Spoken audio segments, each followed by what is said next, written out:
क्योंकि क्या है ना कि कई बार हम दूर से किसी को देखते हैं, देख करके सोचते हैं कि हाँ यार ये बंदा स्टेज पे खड़े होकर के अगर इतनी सारी बात कर रहा है तो ये परफेक्ट होगा। Believe you me, nobody is perfect. Inspiration सबको चाहिए, चाहे वो मैं हूं, चाहे आप हो, चाहे कोई भी है। इसीलिए ये सब कुछ हो रहा है, इसीलिए ये सब कुछ करा जा रहा है। तो today what I will do is, अभी मैं आपको शॉर्ट में 3 कहानियां सुनाऊंगा, रियल लाइफ स्टोरीज अपनी लाइफ की, जिसके अंदर मैसेज छुपा हुआ है कि अगर कुछ भी आप करना चाहते हो, कुछ भी जो मैंने किया उससे 1000 गुना बड़ा, and that could be anybody, चाहे वो आप हो, चाहे आप हो, चाहे आप हो, चाहे आप हो, चाहे कोई भी है, आप करना चाहते हो तो आप कर सकते हो अगर आपको एक कहानी समझ आ जाए तो।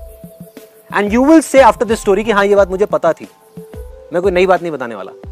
ये पूरी सुनने के बाद में आप कहोगे हाँ यार ये तो बात सही है।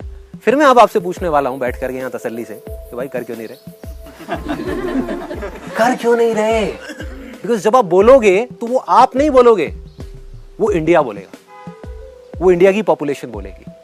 The vision is not to do a holiday और अ पिकनिक और whatever, the vision is to bring a change in India. वो तब आएगा जब वो कॉन्वर्सेशन होगी। अगर वन वे में स्टेज पे खड़ा होकर के बोलता रहता तो क्या होता? वो चलता रहता। It was a never ending process. तो वो 3 कहानियां जिसमें मैं आपको अपनी भी कमियां बताऊंगा कि जहां पर मैं गलत हुआ लेकिन सामने वाला बंदा सही था। इनफैक्ट आप इस कहानी से बड़े आराम से रिलेट कर सकते हैं क्योंकि इन तीनों में से कोई ना कोई एक जगह पर आप आज की डेट में, आज उस सिचुएशन में होंगे।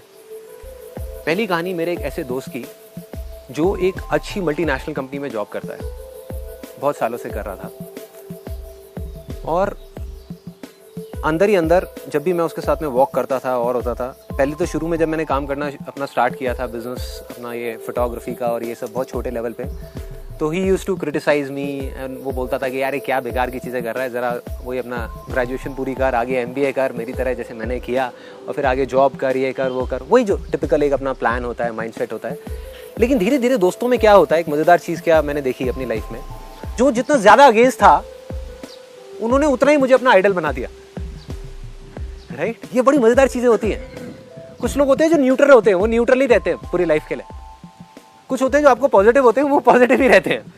वो बाद में जाकर के पूरा क्रेडिट ले लेते हैं, अरे मैंने तो पहले ही कहा था ये तो करने वाली है। दैट इज गुड, ठीक है, क्योंकि एक्चुअल में उनका हाथ भी होता है। क्योंकि कोई एक पर्सन चाहिए होता है, कोई एक कहीं ना कहीं तो चाहिए होता है ना, जो आकर के बोले कि हाँ यार तू कर सकता है। बस इतना ही बोलते बहुत होता है, बहुत होता है। 8th स्टैंडर्ड में जब मैं था तो एक मेरी मॉरल साइंस की टीचर थी, तब तक I was a big loser, such a loser. 10th standard तक जब मैं किसी से बात नहीं कर पाता था। इनफैक्ट रोजरी स्कूल से अगर कोई आकर के मेरे को यहाँ देखेगा तो दे विल फील कि यार ये कौन सा संदीप है, पता नहीं कौन है, कहाँ से आया है। बिकॉज वहाँ पर ना मेरा कोई सर्कल होता था ना कुछ होता था, कोई भी आता था मेरे को मार पीट के चला जाता था, जैसे लड़कों में होता है जिसका कोई ग्रुप नहीं होता है ना, जो अकेले अकेले लंच करता है। उस टाइम पे मेरे जैसे लड़के को एक मॉरल साइंस की टीचर थी जिसका नाम आज मुझे याद नहीं है, मुझे ये याद नहीं है उसने किस बात पे मुझे बोला था, बट मुझे अभी भी याद है मैंने कुछ बोला था, मुझे नहीं पता एग्जैक्टली मैंने क्या बोला था, और उन्होंने बस इतना बोला था, संदीप तुम एक दिन बहुत आगे जाओगे लाइफ में, कुछ करोगे। मुझे वो अभी तक याद है, और आई एम श्योर कि अगर आप भी अपनी लाइफ को रिकॉल करने की कोशिश करें, कभी ना कभी आपको किसी ने कुछ ना कुछ बोला होगा, कुछ ना कुछ किसी ने ऐसी चीज बोली होगी जो जा करके अंदर हिट हो जाती है और जो जा करके वो चीज लग जाती है। सो जो मैं अपने उस फ्रेंड की बात कर रहा था, जब मैं आगे निकल गया लाइफ में, तो जहां वो मेरे को क्रिटिसाइज करता था या मेरे को गाइड करता था आकर के कि ये कर ये कर ये कर, जो मैं कर रहा हूँ वो कर, उसने मेरे को देख करके एक ऐसी स्टेज आ गई जब वो अपनी लाइफ से, मतलब वो शायद इतना फ्रस्ट्रेट नहीं भी था, लेकिन मेरे को देख करके और ज़्यादा फ्रस्ट्रेट हो गया, क्योंकि उसको लग रहा था कि संदीप पता नहीं कितना खुश है। तो वो जॉब छोड़ने का सोचता रहा। एक दिन उसने आकर के मेरे से डिस्कस कर ही दिया पूरा खुल के कि संदीप भाई मैं भी तेरी तरह कुछ करना चाहता हूँ, कुछ बनना चाहता हूँ, कुछ करूँगा, ये वो व्हाटएवर। तो मेरे अंदर एक अजीब सी एक चीज़ है जो आई थिंक ज़्यादातर लोगों के अंदर होती है कि जब भी कोई आता है तो एक अंदर से जब कोई आकर के बोलता है ना कि हाँ यार मेरी कोई हेल्प करो या मुझे बताओ कि क्या करना है, तो हम एकदम से हमारे अंदर कुछ आता है और हम आगे आ जाते हैं। आई एम श्योर ऐसा कितने लोगों के अंदर है, हाँ ऑलमोस्ट सबके अंदर है, होता ही है। कोई फ्रेंड प्रॉब्लम में आया, गलती से उसने फोन कर दिया, हाँ भाई फिर ब्रेकअप हो गया तेरा, आजा तो अंदर एक अजीब सी खुशी मिलती है ना, एक अलग सी फीलिंग आती है कि यार चल ठीक है, ब्रेकअप के टाइम में उसने मुझे याद किया। एक तरफ दुख हो रहा होता है, एक तरफ खुशी हो रही होती है। एनीहाउ, सो जब उसने मेरे को बोला आकर के कि संदीप मैं कुछ करना चाहता हूँ, मैंने जान लगा दी, पूरी जान लगा दी। मुझे पूरा विश्वास था कि वो कुछ ना कुछ कर जाएगा। मैंने उसको बोला कि हाँ भाई तू करेगा। उसने अपना पूरा बिजनेस का बताया, उसने अपने इंटरेस्ट के बारे में बताया, मेरा इस चीज़ के अंदर इंटरेस्ट है, मैं ये ऐसे कर सकता हूँ, ऐसे कर सकता हूँ, मेरी ये स्ट्रेंथ्स हैं। तो उसने अपना, मैंने और उसने बैठ करके अपना कई दिन लगा करके, कई घंटे लगा करके, पता नहीं कितने दिन तक हम लोग लगे रहे साथ में, उसके साथ में पूरा पेपर प्लान पे बना के, पेन ले करके प्लान बनाया, करा, सारा कुछ लगा दिया। और मैंने उसको बोला मैं तेरे साथ आधी रात को भी बैठा हुआ, ये तेरे को कोई प्रॉब्लम आई, ये काम शुरू करने के बाद भी तो मैं तेरे साथ हूँ, किसी तरह की कोई प्रॉब्लम आई। उसने प्लान ले लिया और वो कुछ नहीं कर पाया, वो फेल हो गया। He failed miserably. शुरू से ही उसके अंदर एक डाउट सा था। जब मैं उसको बोलता था ना कि हाँ ये कर ले, ये कर ले, ये कर ले, ऑल्दो मैंने उसको बोला, मैंने कहा अगर तेरे को श्योरिटी हो, तेरे अंदर दिल में हो कि हाँ मुझे करना है, तभी करियो, मेरे कहने से मत करियो, खुद तेरे अंदर हो तो। But he took the प्लांज and he failed. ये थी पहली कहानी। दूसरा, मेरा एक cousin brother, he's a cousin brother of mine. He came to me. उसने अपना एक प्लान डिस्कस किया, वो भी कहीं पे जॉब कर रहा था, बहुत छोटे लेवल पे। उसने पूरा डिस्कस किया कि मैं जॉब छोड़ करके अपना ही बिजनेस करना चाहता हूँ और बहुत छोटी सी इन्वेस्टमेंट से मैं इसको शुरू करूँगा और ऐसे ऐसे ऐसे ऐसे करूँगा। मैं उसके साथ बैठा एक दिन आराम से, मतलब 3-4 घंटे उसके साथ में बैठा कैफ़े में जा करके, पूरा प्लान उसका समझा, सब कुछ अपना पूरा दिमाग लगाया, अपना पूरा एक्सपीरियंस लगाया। और मैंने कहा कि ये नहीं हो सकता, ये नहीं हो सकता, ये सब बेकार का प्लान है यार, तू क्या बोल रहा है, कैसे होगा। मेरा जो अपना एक्सपीरियंस था लाइफ का, उसके according that was next to impossible. उसके अकॉर्डिंग वो चीज़ नहीं हो सकती थी, जो वो बात बोल रहा था वो प्रैक्टिकल नहीं थी, मेरा दिमाग उसको हजम नहीं कर पा रहा था। मैंने उसको मुंह पे उसके बोला, मैंने कहा नहीं यार रहने दे, तू नहीं कर पाएगा, अभी 2-3 साल और जॉब कर ले। उसने छोड़ दिया। उस दिन के बाद वो मेरे पास आया भी नहीं, उसने ना मेरे से कोई सपोर्ट मांगा, ना मुझसे कुछ बात करी। आज वो बहुत सक्सेसफुल है। स्ट्रेंज।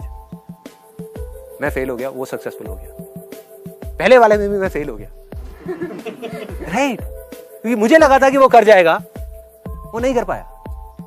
दूसरे वाले में मुझे लगा था कि वो नहीं कर पाएगा, लेकिन वो कर गया और आज बहुत सक्सेसफुल है। मैं आज उसको देखता हूं तो दिल से देख करके बहुत खुशी होती है, बहुत अच्छा लगता है कि हाँ यार वो कर गया।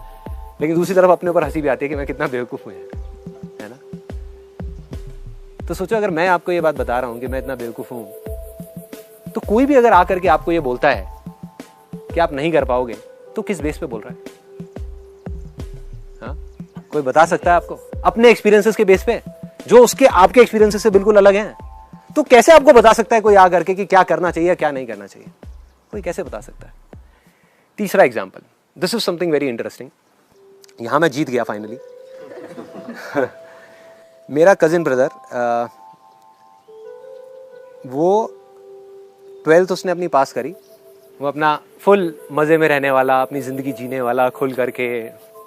तो उसके अंदर से था कि नहीं भैया, मुझे कुछ करना है, मुझे कुछ करना है। मेरे दिमाग ने कहा कि वो नहीं कर पाएगा। उसमें ऐसा क्या है? क्योंकि उसमें क्या, उस टाइम पे मेरे में ही कुछ नहीं था। I was a kind of a photographer जिसने 2 हफ्ते का कोर्स किया था फोटोग्राफी में।